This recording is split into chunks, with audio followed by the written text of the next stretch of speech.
Itu si pembersihan ini penertiban katanya. Tapi tidak jelas penertiban mana penertiban. Kalau katakan ditertib. Iya. Apa ini? Hanya bibit 5.000, 6.000 sehari. Nah, baik. Duit galak, bosnya galak. Ini gua mau bibit. Mana dipaksa jaga duit. Iya. Iya.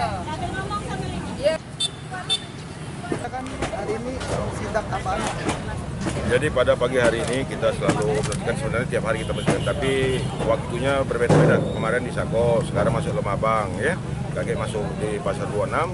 Jadi kegiatan ini saya melalui sama kasih operasional melaksanakan tugas ini rutin setiap hari.